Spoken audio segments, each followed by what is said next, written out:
Ayan, shoutout sa everybody. Ayan, meron tayong hahanapan ng solusyon. May hawak akong tissue at saka pulbo. Para ito sa damit niya mo ko, palda niya na natalsikan ng mantika habang kumakain sila. Siguro yung food na kinakain niya is oily food. So, ayun, nahulog yung isang natuluan ng mantika ng kanyang kinakain. So, nagmarka. So, ayan. May konti lang naman yung dot niya. Ayan o, konti lang naman yan. Nilaban ko na yan siya hand wash pero hindi siya nakuha. Kaya kailangan ko ng tulong ng pulbo at saka ng tissue. Nagawa ko na ito dati sa ibang damit niya. Sana magawa ko rin. Kasi bakat siya ng mantika. So, ayan. Gagawa na natin ang solusyon ito.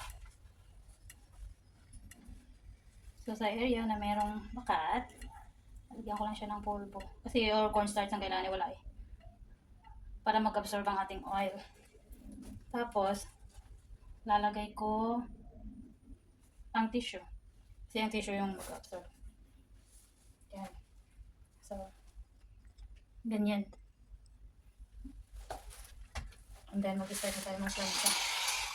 Sana maging okay ka ha. Oh. Sobrang init. Moderate lang natin yung yung temperature.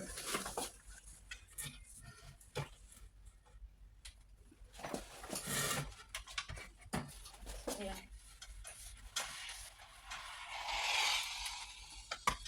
Dati nagawa ko na rin to sa silk talaga yun, yung silk na parang jacket niya, windbreaker. Mas mahirap yung oil doon kunin. So, ayan. Keep on lang, plancha-plancha lang hanggang sa nakuha yung ma-absorb ng powder at mapunta sa oil. Ma-absorb ng powder ang oil. Tapos, na siya, nawala na siya doon. Kasi para mag-dry lang siya ba, ay binaliktad ko na naman.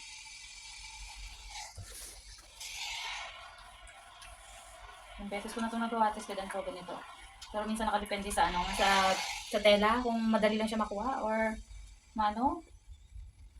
Pero itong tela na to, para matigas siya, parang yung silk kasi mas mahirap talaga kunin doon. Ito mas medyo okay.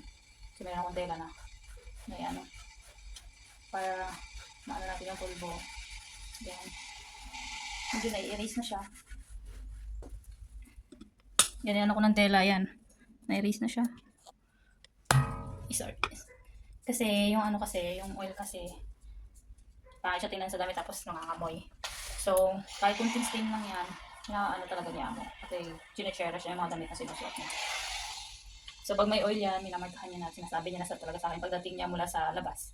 Pag yung kanyang damit is mayroong oil, papakita niya na talaga yan sa akin, diretso na siya. Tapos, ayun, meron na akong idea na sa mind ko, alam ko na sige, gagawin ko yan. Tapos, lalagyan niya na marka, kasi kinabukasan gagawin ko na siya. So, nung nilaban ko to, nisprayan ko na siya ng pang-colored na parang bleach para maano sana yung mantika. Pero hindi siya nakuha pa rin. Actually, sinok ko pa to kasi baka ma-remedyoan siya agad-agad. Pag ng sabon at saka ng mantika. Ay, ng mantika, I'm sorry. Ng bleach. Tao lang, nagkakamali din. Pero dahil hindi siya nakuha, so, hintay ko na siyang matuyo. And then now, linansya ko na. So, ayan. Okay na siya.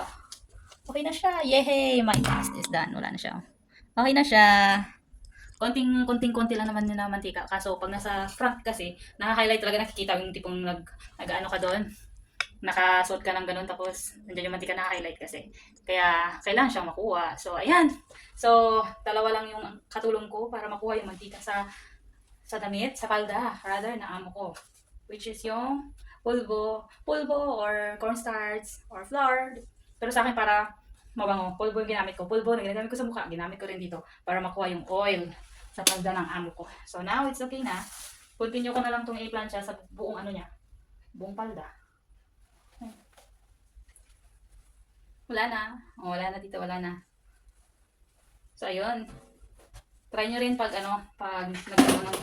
nagkaroon ng ganyan yung damit nyo. Na-absorb kasi siya ng tissue at saka ng powder, ang oil. So ayun lang. Thank you so much.